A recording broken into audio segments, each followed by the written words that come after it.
Привет! Сегодня расскажу о дораме Мистер Идеальный и Мисс Ничего Особенного. Главный герой Чан Синьянь красив, умен, педантичен. Он профессор и преподаватель статистики. Вся его жизнь отмерена и подсчитана чуть ли не до секунды. Но такая жизнь скучна и однообразна, потому что для ее полноты в ежедневном расписании не хватает изъяна. Трепетно относясь к точности, Чан Синьянь завалил студентку на защите дипломной.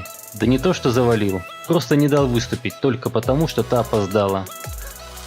Придирчивый профессор, которому ничего не стоит разрушить жизнь молодой девушки. Вот бы не видеть его смазливую морду больше никогда, подумала Юншу, не подозревая, что через несколько дней увидит его прямо у себя дома, выходящего из душа.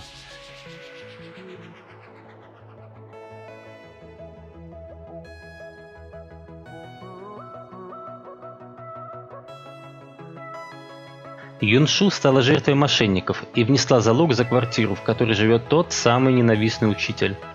Кажется, весь мир ополчился против бедной Юншу, но она не собирается сдаваться. И никто не мог подумать, что именно Юншу станет тем восхитительным изъяном в жизни Чан Синьяня, изъяном, без которого его мир никогда не стал бы идеальным. Чтобы морально поддержать тяжело больного дедушку, Синьянь сообщает, что у него есть невеста, и по случайности рядом оказывается Юншу.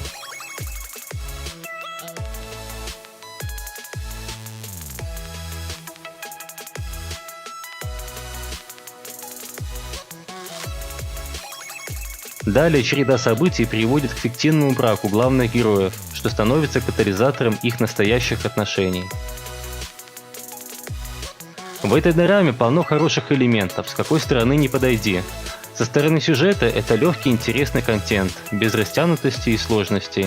Со стороны подбора актеров вообще идеальное решение. Вэй Джин Мин, сыгравший роль учителя, более известен как певец и являлся до этого актером второго плана. В этой роли он заметно перевоплотился и бесподобно отыграл своего персонажа. Да так, что явно следует ожидать его в главных ролях и далее. Несмотря на то, что персонаж заявлен как Мистер Идеальный, в отношении Юншу он ведет себя не более чем с ноткой педантичности. Просто пытается поддерживать привычный уклад. Зря, конечно, пытается. Юншу – это комочек энергии и творческая натура. Для нее порыв эмоций важнее запланированного расписания. Это то, чего так недостает Синьяню.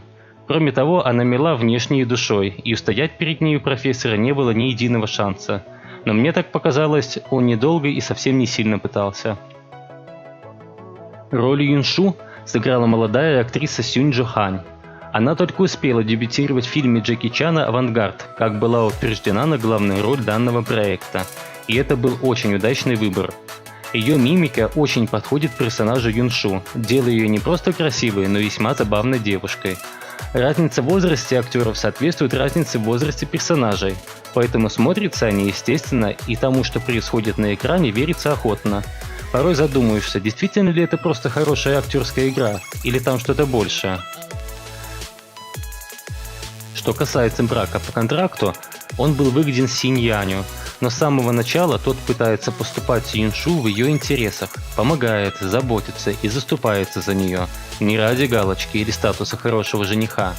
Юншу это чувствует, и к моменту официальной церемонии похоже на то, что они уже оба влюблены в друг друга, но стараются оставаться в рамках отношений, соответствующих фиктивному браку, ведь потом расходиться. Любопытно наблюдать, как им все труднее с этим справляться. Вокруг так и царит атмосфера первой любви, и пусть брак фиктивный, Юншу то и дело впадает в грезы относительно своего мужа, а Синьянь при любой возможности спешит показать конкуренту, что не позволит увлести любимую. В общем, если вы еще не успели посмотреть Мистер Идеальный и Мисс Ничего Особенного, очень рекомендую. Определенно проект станет одной из лучших дорам 2020 года. На этом все. Не забывайте ставить лайк, не стесняйтесь подписываться. До новых рецензий. Пока!